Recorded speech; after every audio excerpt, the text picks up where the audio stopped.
Have you let it get you yet? People there are saying, how bad's it gonna get? And I've been calling to the sky, please don't let more bullets fly. Have you heard the talk of the cities and the towns? There's a fear from the inside and the coil all around. I've been hoping for my help, find the cure to calm myself.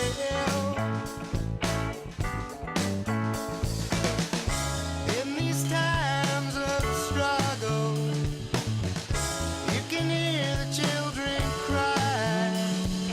Hello my, I'm weary. These are troubled times indeed. In all honesty, I fear thee.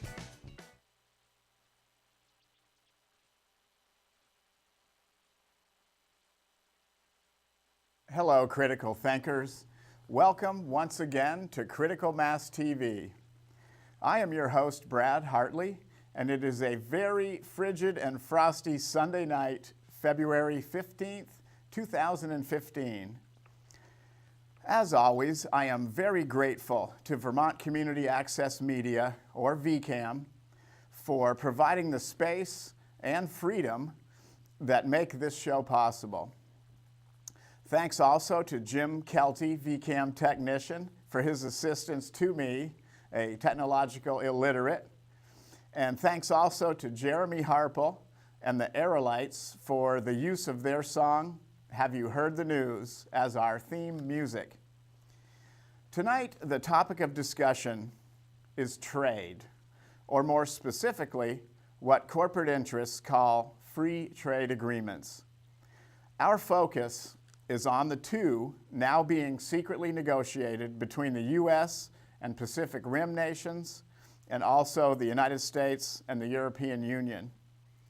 At an individual level, most of us realize that repeating and even intensifying the same destructive behavior again and again is the very definition of insanity. What is mind-boggling and well worth study is how this exact pattern of further empowering the greed-obsessed corporate dominators is supposed to lead to a better world for us all. Even a cursory look at recent world history clearly demonstrates that the anti-democratic, resource-gobbling, and profit-at-any-cost nature of the mega corporations is the primary driver behind climate destruction, mass extinction, unfair trade, and profit-obsessed perpetual war. The only force capable of counterbalancing these corporatist realities is the determined actions of organized, everyday people.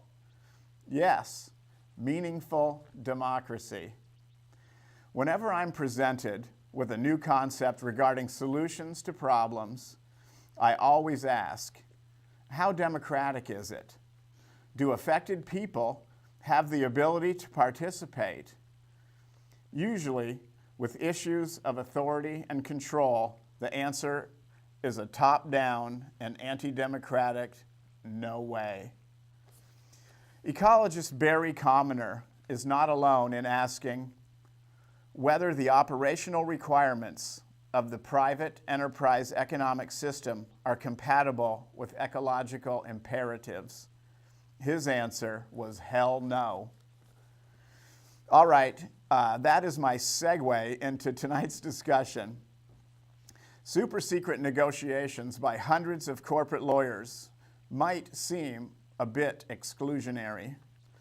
So let me welcome my guests who have traveled far, all the way from Plattsburgh, New York. I would like to introduce Mary Alice Shemo and Tim Palmer. Thanks a lot, you guys, for driving over on this rough night. Great to be here. Thank you. I really appreciate it, and I know we're going to have a great conversation.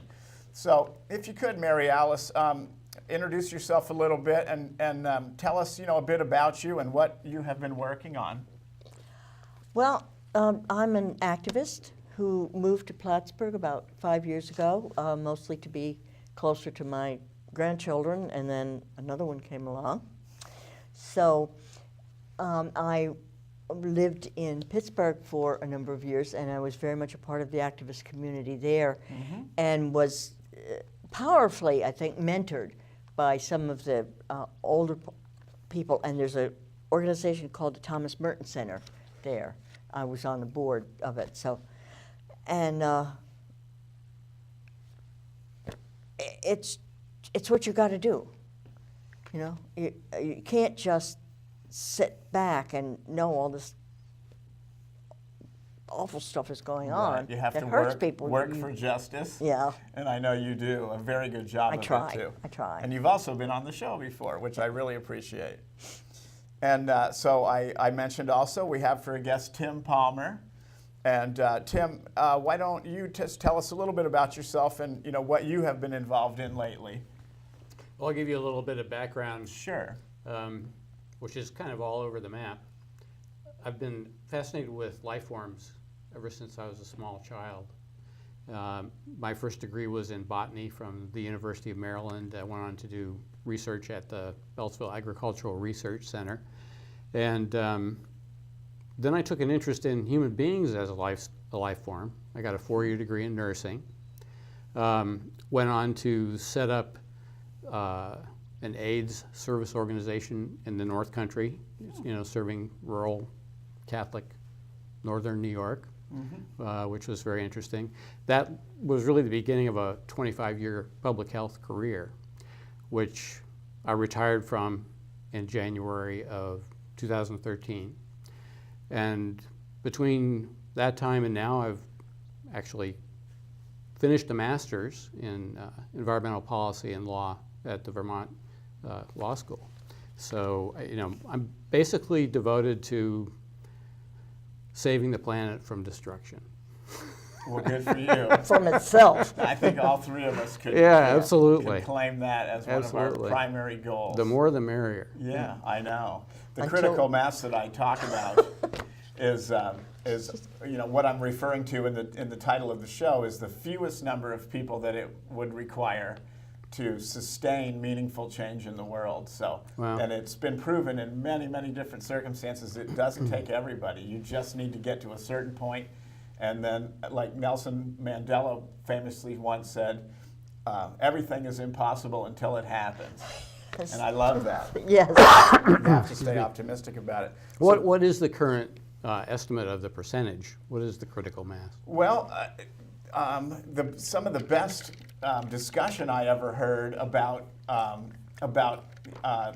critical mass in a social movement was discussions by Dr. Martin Luther King and the people that were surrounding him in the Southern Christian Leadership Conference. And he was kind of zinged one time by a journalist in a critical period, I think it was about 1966, they confronted him and said, Dr. King, you only have 15% of African American people polling that support the activities that you're pushing for broad civil rights. And Dr. King, laughed and said, "Really? I thought I only had 10%." Oh wow! So they have it, somewhere in that. It's small. Yeah, it's small because people tend to get on board once the train is kind of moving, away from the station, and that is understandable. It's part of mass psychology, but most people are quiet. Yeah. And if a few speak up, it's possible to others move the will rest. come along. Yeah. A figure I have heard is 3%. Mm-hmm. Well, good. I like your numbers, ma'am. Sounds very positive. Yeah. So, and I know those people are out there already. We just need to organize, and we need to get our act together, and we need to be the counterbalance to some of these more egregious trends and policies that that are coming at us full steam. So, and that is why we are talking tonight about what is known, as free trade. And we are going to, we're going to get into that discussion. Jim is going to play a couple of videos here to get us going.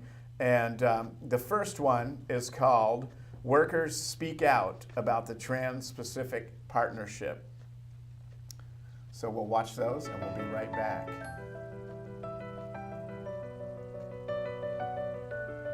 Our concern is what is the impact of this TPPA. TPP está siendo negociado a puertas cerradas.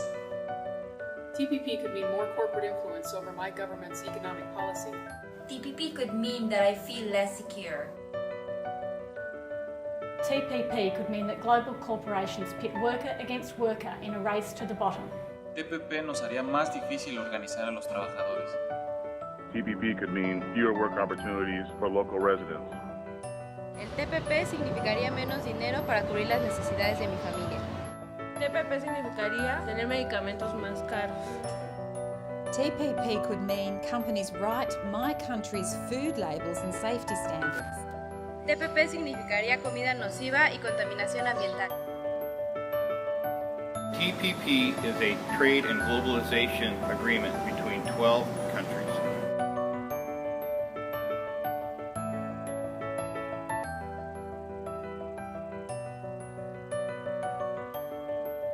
And even after negotiations are finished, more countries can join. TPP can make it harder to organize workers.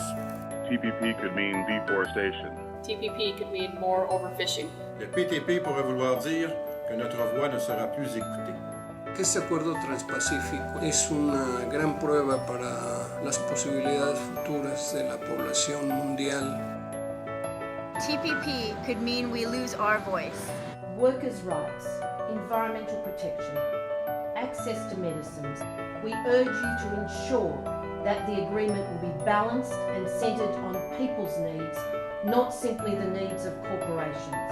TPP is going to happen. TPP va a pasar. TPP is going to happen unless you do something about it. TPP será una realidad si no hacemos algo.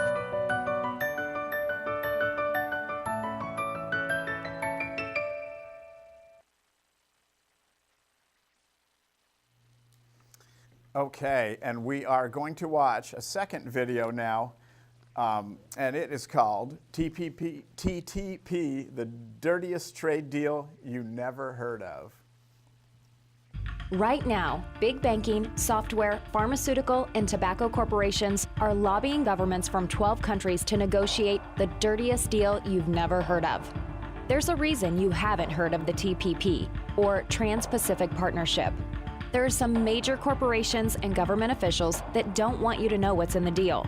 For one, our food safety standards, environmental protections, and local labor laws could all be threatened under the TPP. We could all be forced to pay significantly more for the medicines we need, and you could be fined or even sent to jail for downloading copyrighted content on the internet. How will they know if you do it? Because your internet service providers could be required to watch your online activity. But that's not even the scariest part. The TPP gives corporations the power to sue our government in secret foreign tribunals over any law or regulation they claim affects their expected future profits. Don't believe it? It's already happening. Recently, after Canada said U.S. big pharma corporation Eli Lilly's drug price-raising patents were not legit, the firm sued the Canadian taxpayers for a staggering $500 million. And now billions of dollars are being demanded from Germany after it decided to phase out nuclear power following the Fukushima disaster and improve environmental standards for coal-fired electric plants. Philip Morris and Chevron are in on the game too, raiding taxpayer dollars and trying to reverse crucial policies we all rely on. Thankfully, not everyone is willing to sign on the dotted line just yet. In fact, most government officials still have no idea what they're even signing on to, for good reason. So far, Democrats and Republicans in the House of Representatives have united against fast-tracking the TPP. But there is a mighty corporate lobby that wants to make sure the deal is signed and railroaded quickly through Congress before we know about the damage it will cause us. We must get our senators and representatives to stop fast-track. Here's the deal. Without a strong public outcry, politicians will only hear the concerns of multinational corporations. And once the TPP is signed, it's here forever. There's no expiration date and no separation clause. This dirty deal has been deliberately branded as a free trade agreement. It is anything but free for people like you and me. And it's not really about trade. It could cost us our internet freedom, labor rights, access to affordable medicine, the safety of our food, and protections that keep our water and air clean. Nobody wants to be stuck with a backroom deal we don't want and never voted for. Find out more, speak up, and spread the word.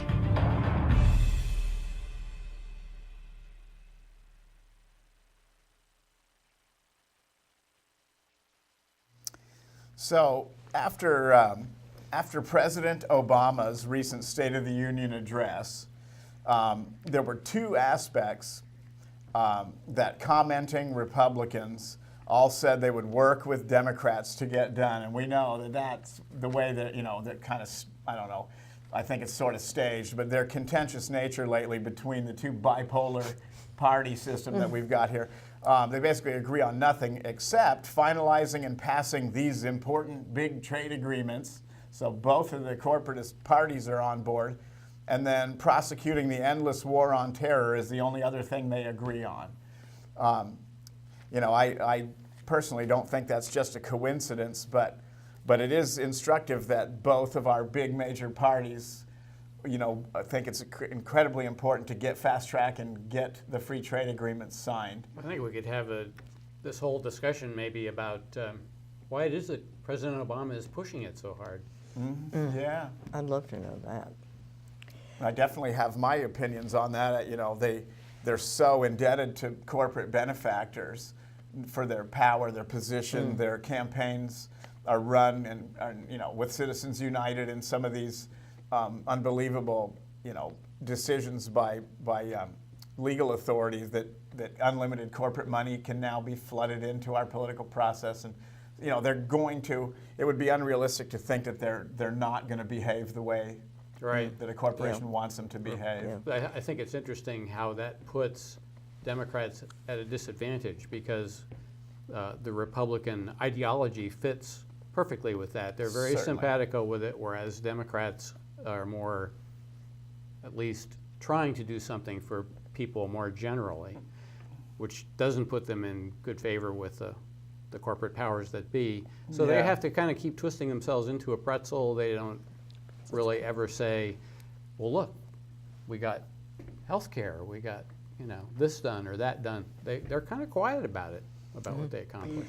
But yet when you find a politician that will stand up and articulate a populist, a good for everybody vision, you see how they get elected and what strong leaders they are. I'm thinking about Elizabeth Warren and Senator. The list is short, isn't it? No, Senator Sanders. Bernie Sanders speaks to worker issues. Alan Grayson in Florida, representative. Yeah, and that's unusual. I mean, you're gonna most of these names you're going to pull they're going to be Northeast, politicians. They're not going to be from the South. They're not going to be from the West. But the fact is that these are people who demonstrate the fact that a strong populist appeal can work. It can. It is not obligatory to be a corporate patsy. Well, I think it has a lot to do with what the underlying value system is. That's true. And perhaps the Northeast has been a little bit more resistant to the idea that looking at the bottom line is how you decide whether something is ethical or not. If the bottom line is black, it's good. If the bottom line is red, it's bad. And once you've got that mindset, it's very, very difficult to change. And you might get, especially in private conversation, you might get, X number of mainstream Democratic candidates to agree with you about some of these issues that are brought up in these videos about the dangers of some of the aspects of these, trade agreements. And you're going to get almost no Republicans, except for there's that interesting kind of a righty-lefty coming together as far as some of the extreme right, more libertarian, more independent, not the Koch brothers funded stuff, but some of the more wild card libertarian types, for their own political reasons, are not amenable with just going along as a lapdog with whatever a corporation says. Like Rand and Ron Paul, who would like to pull our military out everywhere and bring it back. Right. And this is sort of a global thing like that. Right. Now, the one catch-22 with that philosophy is that in that pure libertarian sense where you defund the entire federal government and unregulate every industry in every way, then whether you have trade agreements or not, or any sort of it isn't going to make any difference anymore because you just unchained the beast. You know what I'm saying? The catch-22 in libertarian philosophy and that right-wing libertarianism is very self-defeating because, you know, these institutions, these big corporations and their takeover of our governmental structures is the actual root of the problem. Yes. And so the last thing you want to do is turn loose a tiger and then jump in the cage with it. You know, that sounds really stupid. That's a good image. So you know, their core belief is flawed. But they are, you know, there is some give and take. It's funny because it's extreme right and then the left. They have an independent ideology. Okay. They do. Well, to bring the conversation down a little more specific, with fast track, there are people and all across the political spectrum who have reasons of their own for opposing fast track. And one reason is the fact that it's been so secret. Even high Congresspeople and congressional aides, staffers with high security clearances have not been able to get access to the text. Now, you know, any parent will say, understand, if your kid doesn't want you to know where he's going, you can be pretty sure you don't want him going there. So, if they have to keep it secret, and the previous trade representative even said that these negotiations were being done in secret, because if the common people knew what was in them, they'd object so much that they'd never get them passed. It's interesting, though, it's really, although it's secret from our point of view, there are 500 odd international corporations that are involved, and their representatives and their lawyers, they're all a party to this agreement. But no representatives of the environment, no representatives of health, no representatives of safety, no representatives of workers. No, those are just representatives of profit. Yeah. Right, so it's showing you, and that is indicative of who is actually in the driver's seat and who is in control. Because when these free trade agreements, if and when they are actually put into place, and they are with NAFTA and a lot of just bilateral trade agreements that we have with many different nations. There's a real track record. There's a real track record, and when they're put in place, they lock in the very, very top down. The richest basically are empowered to dominate forever. And everything is sort of like their corporate candy store. It's exactly their wish list. So in no way would they want to let anybody who is a social activist or environmental activist or even the groups representing those philosophies, they don't want you in there, and they have the ability to close everyone out. One of the things about the track record is that we can see that we're getting the same lies that we have every time, that it'll be good for labor, for example, but labor doesn't support it. Well, or not that'd only be good that, for but there has been exports, but it's not good for exports either. Who was it that talked about a giant sucking sound? That was Ross Perot in 1980. Well, he was exactly right, because we have been hemorrhaging jobs from these different trade agreements. Yeah, they're carte blanche for corporate interests to go find the cheapest labor working for the lowest wage in the worst conditions wherever they can be found. And just throw away the workers they used to Right, so employ. in like our high quality manufacturing sector that we used to have very well established in the U.S., the corporations are not hemorrhaging workers, though. The United States is hemorrhaging workers domestically, but they're just transferring them. Those same jobs are being transferred to China or Vietnam or wherever the manufacturing is now occurring, much more cheaply, with no environmental considerations and no labor considerations. My interest is predominantly how this all relates to climate change. Yeah. And it's fascinating to see that as that transfer is taking place, all that industry is being performed in unregulated environments using old coal-driven equipment. And the way that the agreements are set up, the pollution that's created when goods that are made for us, that we used to make, are made somewhere else, that somewhere else is where the pollution gets credited. So we're pointing at China and saying, you guys are making all this pollution, but they're making all this pollution making stuff for us. That's a good using crude equipment because it's cheaper, and the corporations want to do it that way. And some of the climate negotiations, you know, and the whole UN-sponsored climate, you know, the climate conferences and everything that is leading up to the Paris finalization of some sort of a policy, you can see how basically they've run up against a wall and they've been unable to really, as far as the interests of people and the interests of folks in the global south and the frontline communities that are being most impacted by climate change, have run up against the virtual wall of the corporate sector. They're not going to do anything. When all is said and done, there will be some very weak, unenforceable language, and nothing will change if they're allowed to get away with it. Well, and the implications for this, of these kinds of agreements are huge as far as climate change is concerned.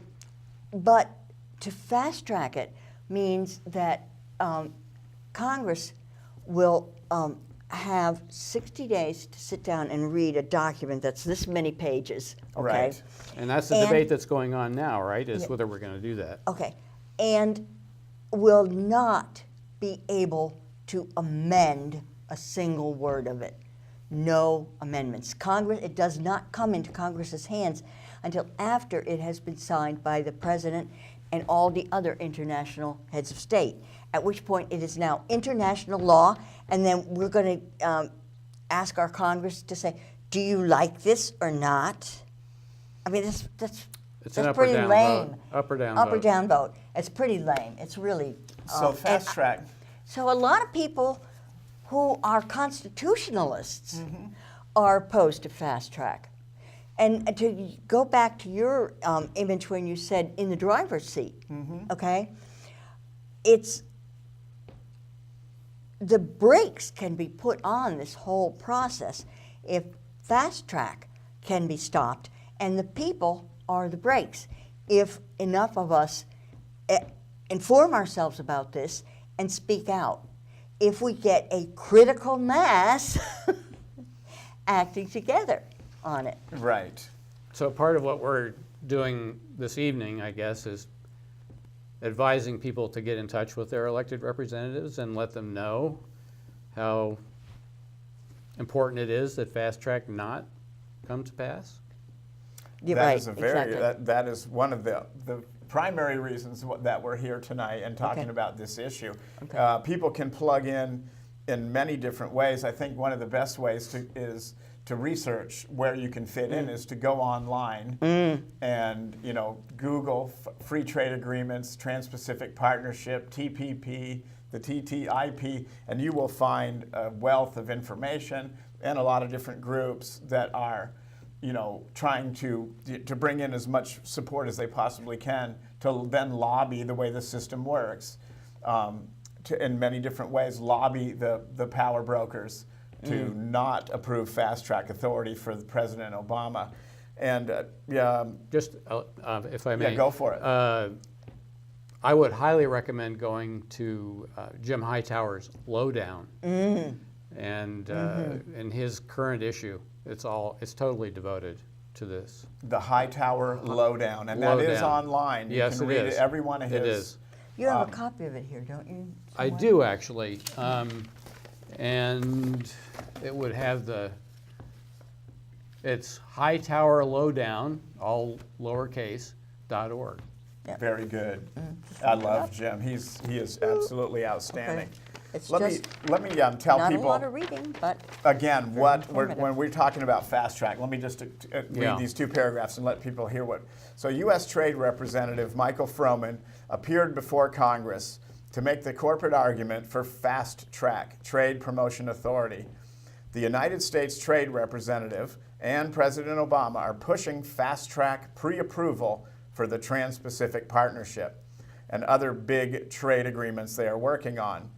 The U.S. Chamber of Commerce, the Business Roundtable, and other corporate groups and lobbyists are also pushing hard for Congress to pass fast track. That is a warning flag right there already, people. The promoters of fast track say we need it to push trade agreements through Congress to expand trade and increase exports. What we're going to do through this trade agreement is open up markets, Froman told Congress Tuesday, and then level the playing field so we can protect workers, protect American jobs, and then ensure a fair and level playing field by raising labor and environmental standards, raising intellectual property rights, standards and enforcement, making sure that we're putting disciplines on state-owned enterprises that pose a real threat to workers.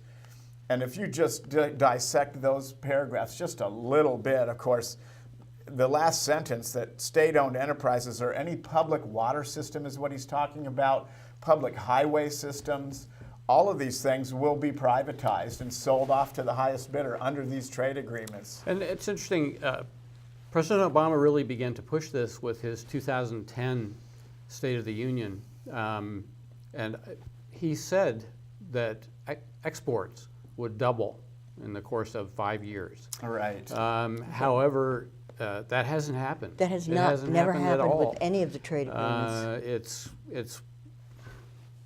I think it's 34%. Maybe it's gone up as much as 34%, but it plateaued a couple of years ago. Our balance of trade, since these free trade agreements started, has just gone down and down and down.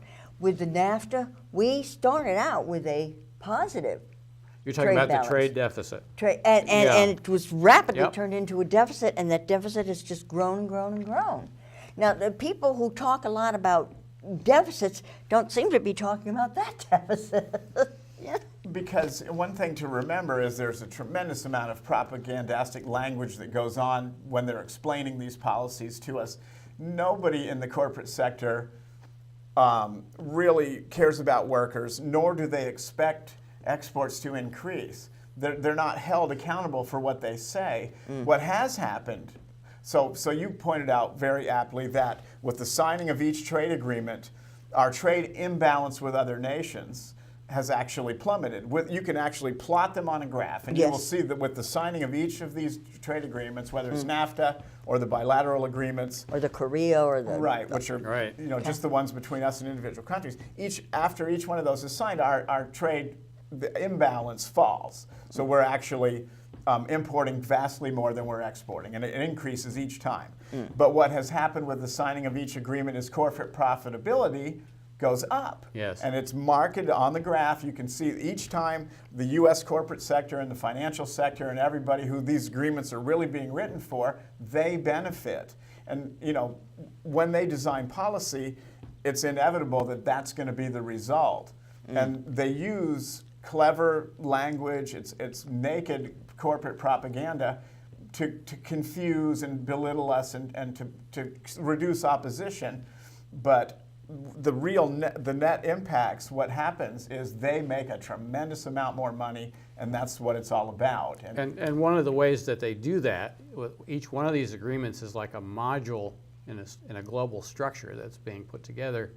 And the constellation of countries that make up each module become subject to the rules of the trade agreement, and those supersede their sovereignty.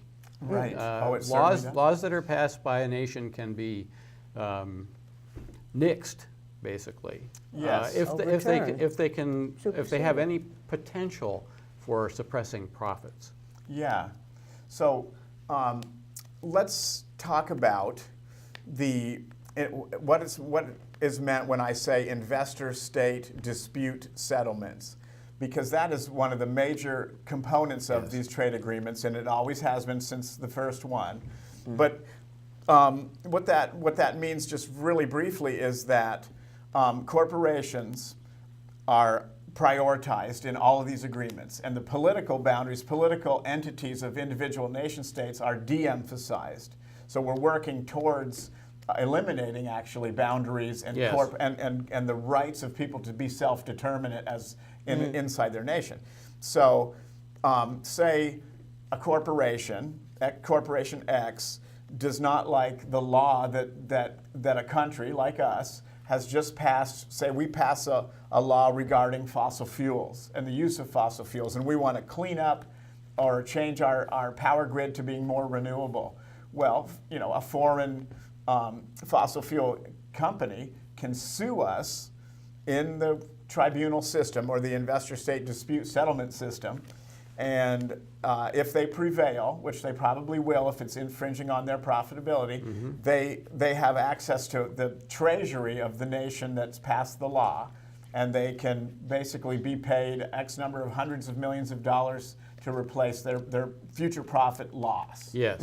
And you have to remember that the judges in these cases are corporate lawyers. Yeah. And unlike our court system, where there's a different levels and there are appeals, there's no appeals. The corporate lawyers decide their corporations are right, and the countries have to pay a lot of money to them, and that's it. Yeah. There's no going back and revisiting Some it. of the issues are very surprising. In 2002, our Congress passed a law that required the country of origin of meat products for that to be identified, where it came from. Yeah, just to identify it. That was all. Right. That was and all. some of those nations decided that put them at a disadvantage, and I think it's still not entirely resolved. But what they're doing is overturning that law at this point. And it's not necessarily just a law recently passed. It can be a law we've had on the books for years and years. Oh, certainly. And yeah. all our protections for our food and our medicines and.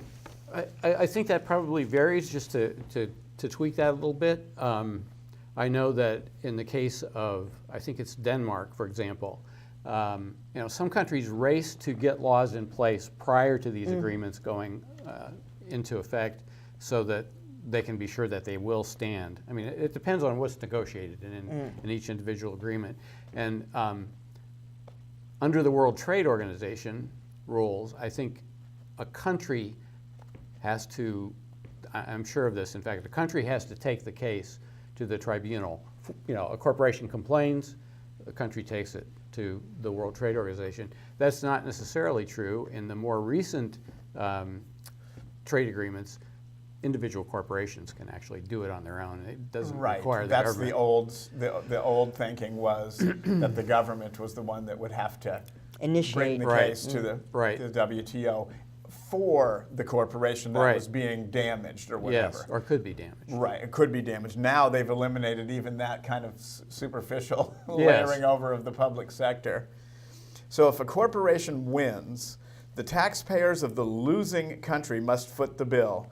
Over $400 million in compensation has already been paid out to corporations in a series of investor-state cases under NAFTA-style deals. This includes a tax on toxic bans, natural resource policies, health and safety measures, and more. In fact, of the nearly $14 billion in the 15 claims now pending under NAFTA, all relate to public health, environmental, energy, financial, and transportation policy, not traditional trade issues. Even when governments win, they waste scarce budgetary resources defending national policies against these corporate attacks. And once again, I'm concerned about climate change and renewable energy and so forth. In 2010, the U.S. challenged Chinese wind power companies to try to bring them into line. And in 2012, the Chinese used the system to do the same thing to the EU. They challenged the Chinese challenged our entire U.S. renewable energy sector. And a particular story, in 2009, Ontario passed the Green Energy and Green Economy Act. And a part of that was They were going to be completely off of coal by 2014, and they became the predominant, the largest producer of solar and other renewable energy technologies in Canada. By 2013, they only had one coal plant left, and they'd created 31,000 new jobs. Unfortunately, a part of their act said that 40% of what was produced had to have local sources. And so they were taken to task under NAFTA. And instead of paying money, the act was withdrawn. So now those companies, those investments, for example, there's this one company, Silfab, they had purchased an old automobile plant. They were ready to put in $7 million worth of equipment. And as soon as this came along and happened, they lost all their backing. So that's closing. There's no more, it's all going down the drain. Because there probably was some tax incentive and maybe a little bit of public subsidy to help, seed money or whatever it was, to help initiate some of these renewable projects within Ontario. The government backed down. So the money's gone. They changed the act. Right. In response. They can sometimes rescind the act or the offending law that would actually probably be helping out us. Yes. As opposed to paying out a financial settlement to an individual corporation. Right. And you could, I suppose if you were a fossil fuel company, you could argue that that would be impacting the green energy. Sure. Or a law that supported green energy. That's how insane that can be, because the Green Energy Act is completely contrary to the profit motive and the profits that we're going to derive from gosh, I completely lost my thought now. I know we have to get on to our videos.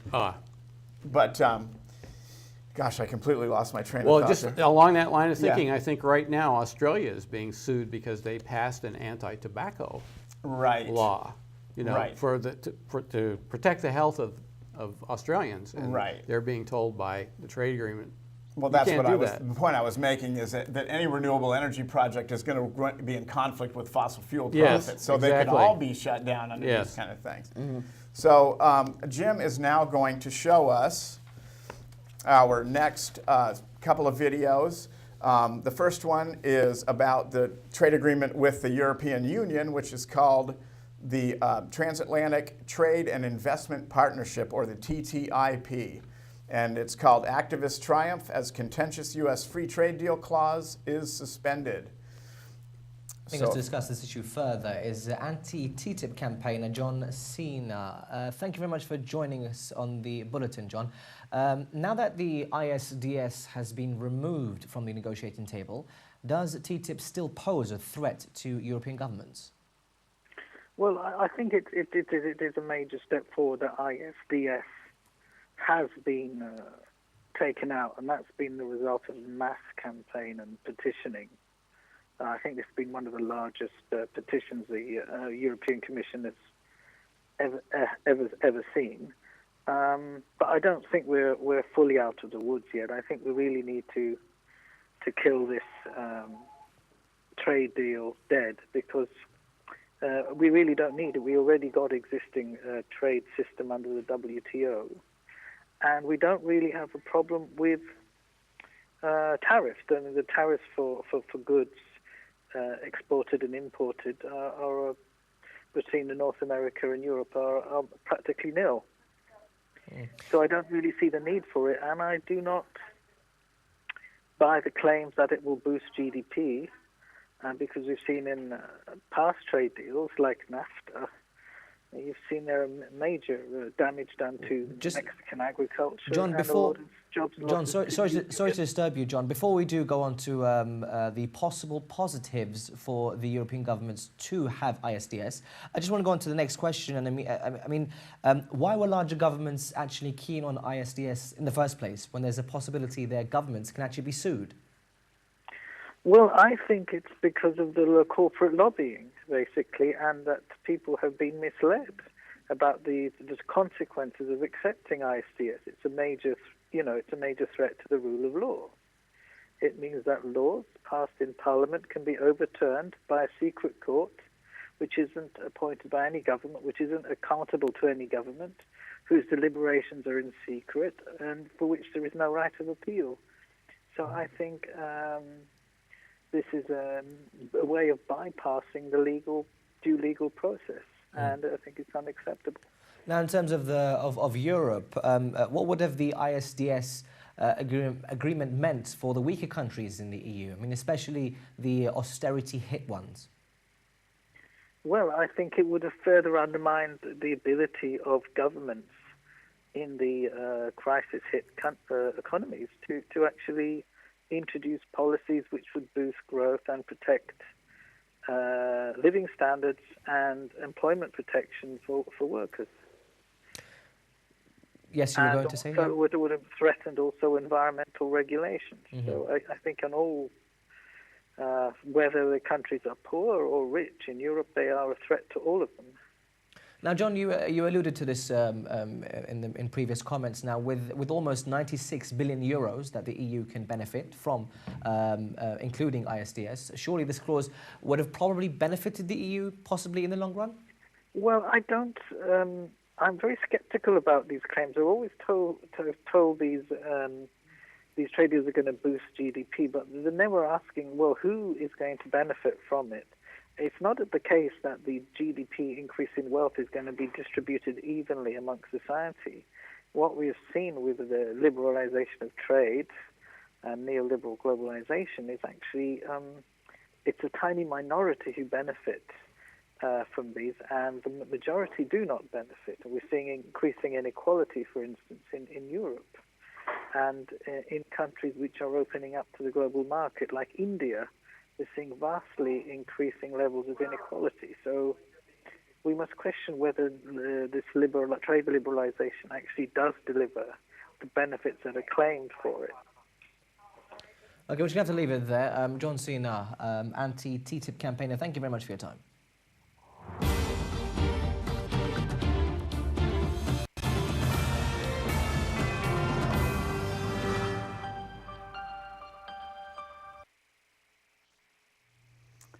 Okay, there's one more video. It's very good, and it's by Robert Reich, and it is Robert Reich takes on the Trans-Pacific Partnership, and it is very brief, and we will return right after that.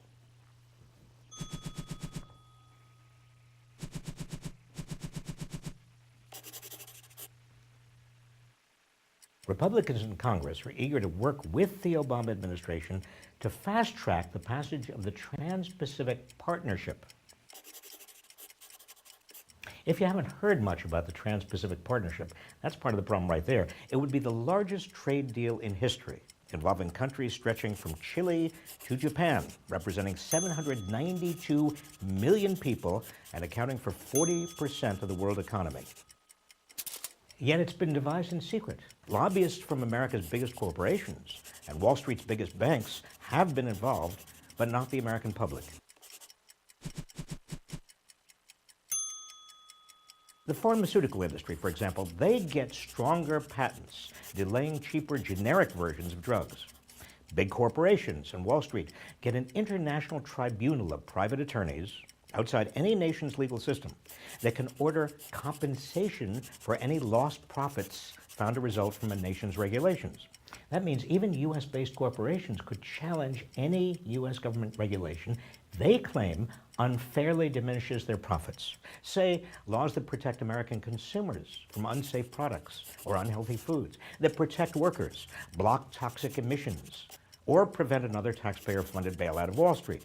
The Obama administration says the trade deal will boost U.S. exports, but the deal will also allow American corporations to outsource even more jobs abroad. In other words, it's a Trojan horse in a global race to the bottom, giving big corporations from Wall Street banks a way to eliminate laws and regulations that get in the way of their profits. Right now, they're trying to get something called fast-track authority, so this massive giveaway can pass without any public review or power to amend. So we have to say loud and clear, no to fast track and no to the Trans-Pacific Partnership.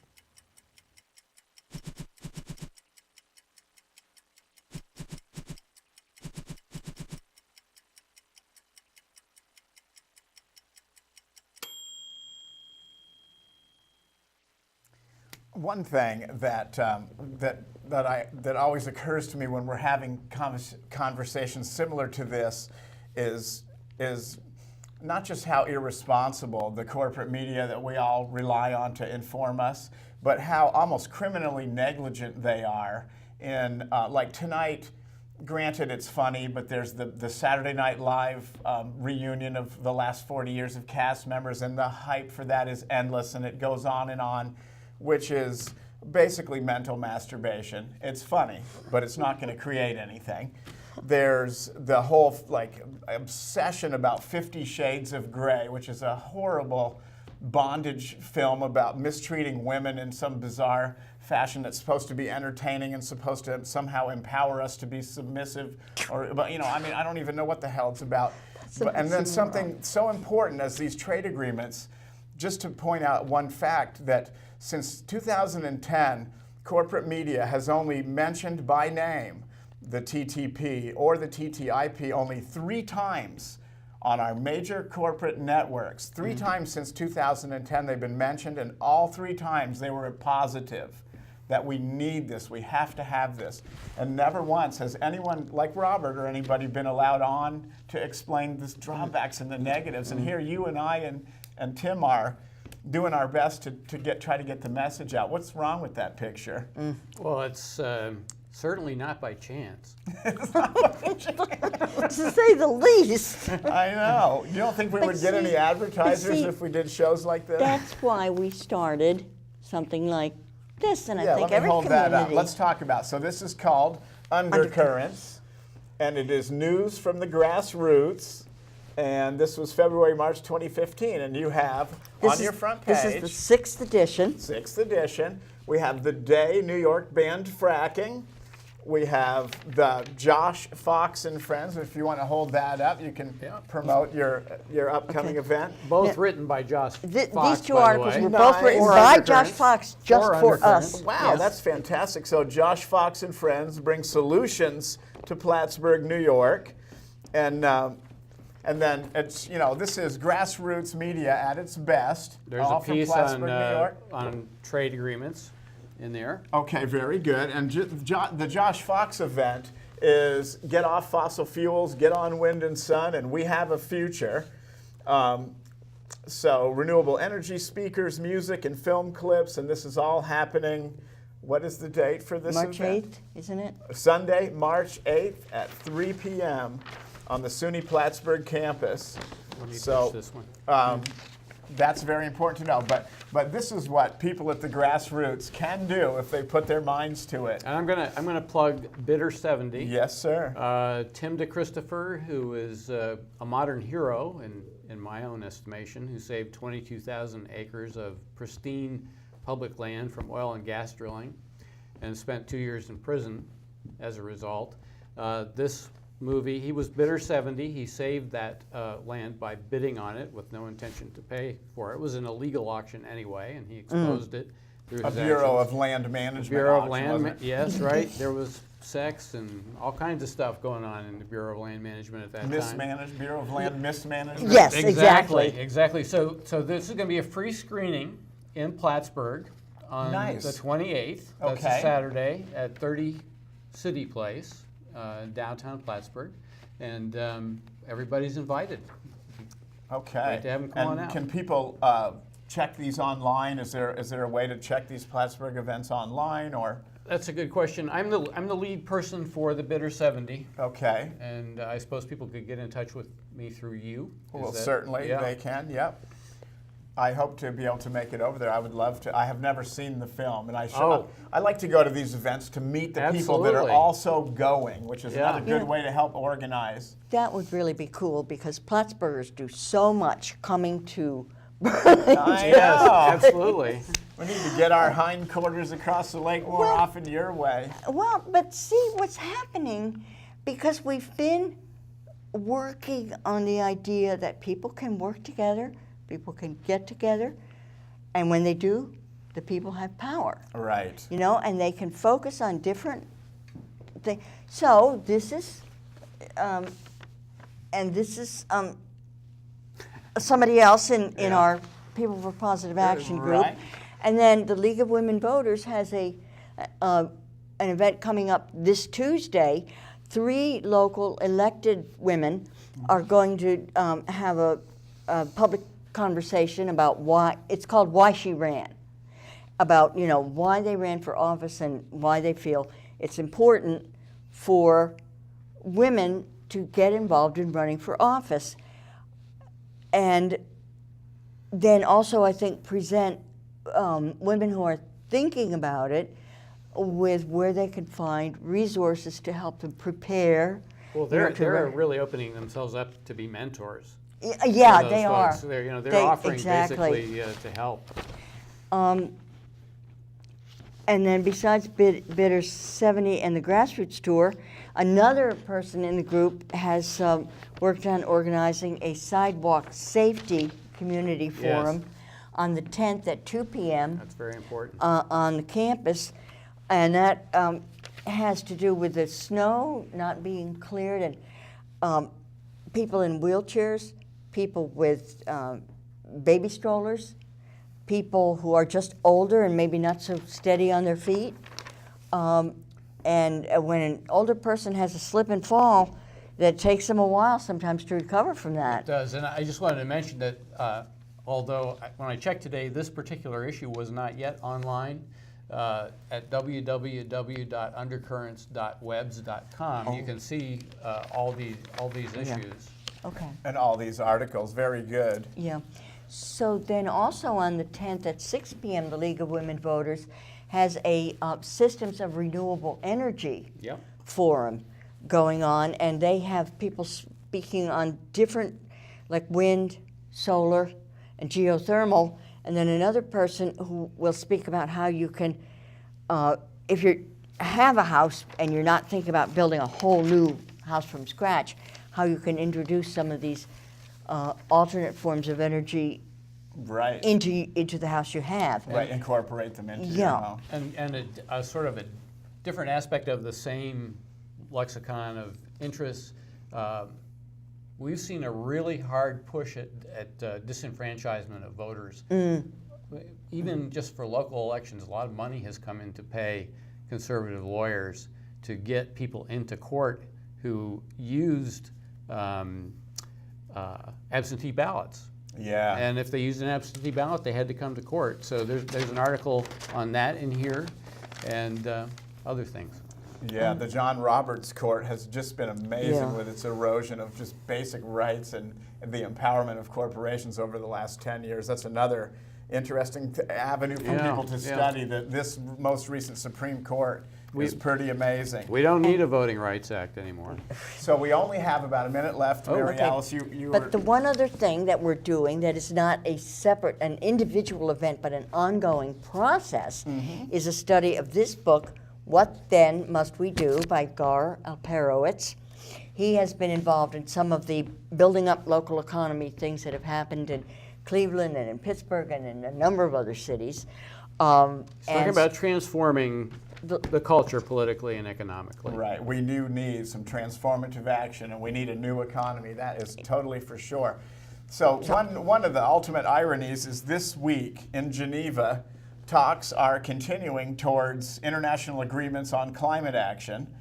And just this past Friday, the 13th of February, was Global Divestment Day, which was designed to put a little bit of pressure on fossil fuel industries and get institutional groups to pull their stock portfortorios out of the fossil fuel industry. Hopefully NAFTA won't tell us we can't do that. Right. Well, we need to get these things done before it's passed, right? So while we're here, us three are chatting, our government is secretly locking us into huge unhealthy deals to protect corporate power and profits.